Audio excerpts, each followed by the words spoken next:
Hey there, I'm David Plamondon and I'm the team guide for Pimetaway Games. We're very excited to be launching our new Coyote and Crow playthrough on YouTube.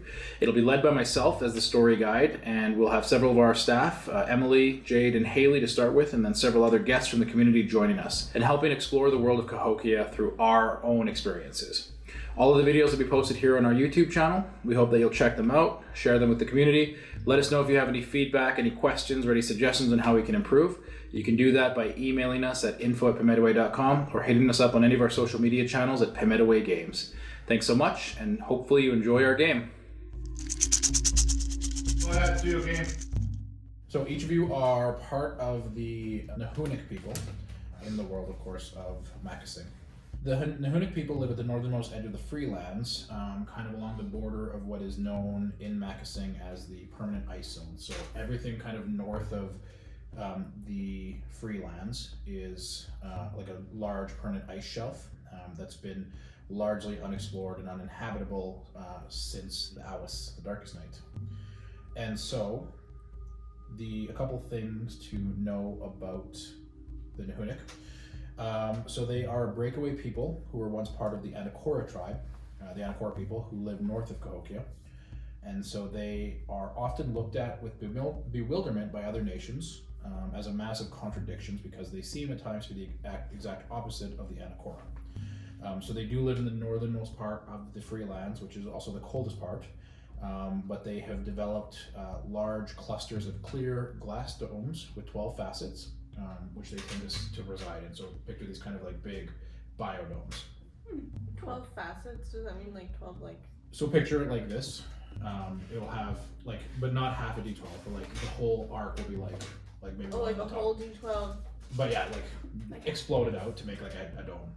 That's fun. Cool. Yeah, so in the world of Coyote and Crow, the number 12 is very sacred, and most of the math systems in the world of Makasing are based off of the number 12. So the Nahunik, because they live in these large clusters of glass domes, they basically live in like permanent greenhouses. So although on the outside of their domes they are in the coldest region, again right at the border of that permanent ice zone, they basically live in like permanent hothouses, which allows them to basically be far superior to many of the other nations in terms of growing vegetables, which has resulted on them becoming largely strict vegetarians. Because hunting obviously in the North Zone is a little bit more challenging because again the permanent ice zone, whereas vegetables are easy to grow in these permanent hothouses.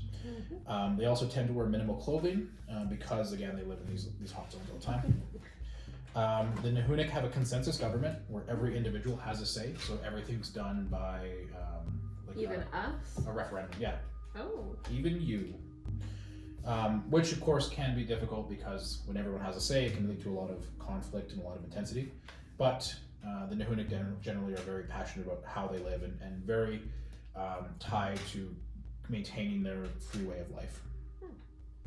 They have fiery but short-lived tempers, and they're also renowned for their ability to manipulate plant genetics and have religious prohibitions against eating other fruits, grains, or vegetables that has not been marked with their own unique variations of the Adnate. And this will likely make your character specifically outliers if you are specifically of the Nahunik people. Typically, the Nahunik are not seen away from their domes. They tend to be very insular and stay within their little dome zones. So with that, since this is our first session, why don't we do just a quick roundtable introduction of your characters? Cool, I'll introduce my character. My person's character, I guess, name is Canuso, or Kinney for short. Pronouns are she, her. Archetype is a healer. She chose the path of the salmon. Her motivation is power. Age is 24, same age as me. And also, yeah, that she's from the... Nahunik? Yes. She's of the Nahunik people? Of the Nahunik people. Yes. Okay, so my character's name is Maywan. Archetype is Scout. Their motivation is vanity. They chose the path of the falcon, and their age is 25. Pronouns are they, them. And my character's name, her name is Quaya. Her archetype is of the seeker. Her path is of the crow. Her motivation is honor. Her age is 33, so she's a little bit older. And her pronouns are she, her. Of the Nahunik people? I'll be an outsider, I think. Okay, perfect. And I'll be the Nahunik. Okay, perfect. So we'll work in your outsiderness maybe in a little bit, and then we'll circle back to that in our next session. I think I would like to be from Cahokia. Okay. I want to be like a big city person. Heck yeah. Big shot. Big Coming shot. to the Big show. the big show. Coming in. Big Coming one, in the hot. big show. Remember that. Big Swooping in Big like a falcon. show. Okay. So since you are from Cahokia, what would have brought Mi'kmaq to Nahunic? Probably just questions, like curiosity. They just want to like come see what's up. I don't know. I feel like they probably would have heard about the Nahunic people in Cahokia and been like, oh, they're, they think they're all that. They're so cool up there in their little domes. So you're basically just here to show them that you're a bigger deal than anyone that they could produce. No, I'm curious. Like, are they really as big of a deal as they say? Okay. So the world of Makasing, of course, is an alternative history for the traditional indigenous people of our land, in which colonization never happened. In what would be in real world reckoning time around 1400, the Awis occurred, which was kind of like this massive major event in which massive storms, snowfall, and kind of like a really traumatic natural kind of apocalyptic type of thing occurred. And so that obviously impacted all of the traditional peoples here. Now, coming alongside that was also the appearance of the Adenade, which was kind of like a weird mutation seen in plants and animals. So year one, what in our real world time would be 1402, the Awis arise, sometimes called the darkest land or the darkest night. Purple streak passed through the sky, high enough that most tribes have records or stories of seeing it. Then for about 100 and some years, winters were long and harder than ever remembered. The ice sheet over the north half of the northern continent grew thicker and spread south. People in the northern part of Makasing were forced southward. Then for about 300 years, there was a little bit of a respite in the weather. People were able to rebound a little bit. A few decent seasons of production allowed population numbers to rise.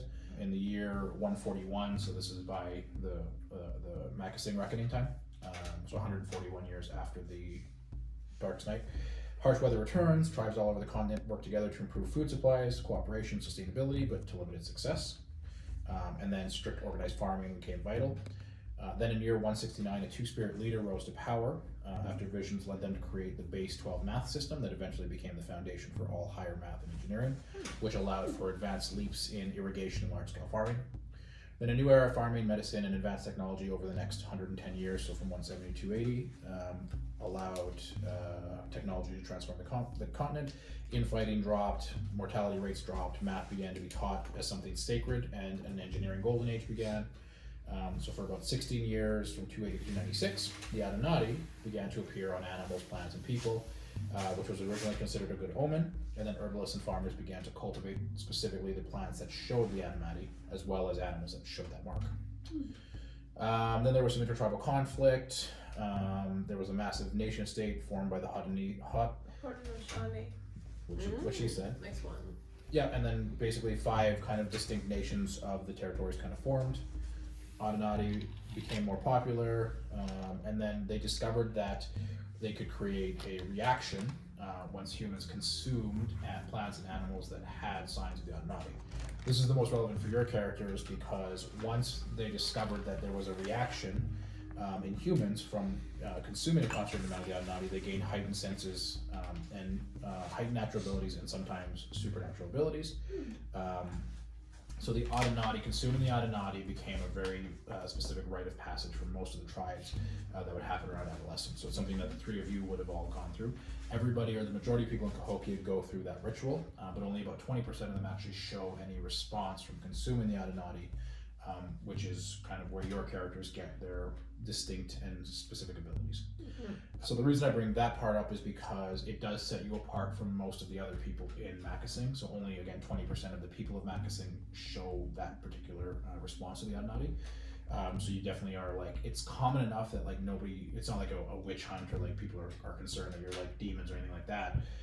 From 421 on, there was a huge technological, political, social, and cultural growth. The Adenade allowed for rapid changes. There was some infighting. This was the first appearance of 3D printers, which are called GATs in Makasing. There was also a rise in education and a drop in mortality rate, which of course caused great social upheavals because population started to grow. Math and science became increasingly important to the fabric of life. Then there was a 14-year break in the harsh weather, which caused all of the nation states to assemble in Coyote to discuss exploration of the outside world. In 624, we started having relative peace and technological growth. There's still intertribal trade and business, but there is a sense of cultural isolationism between the 5 different nations.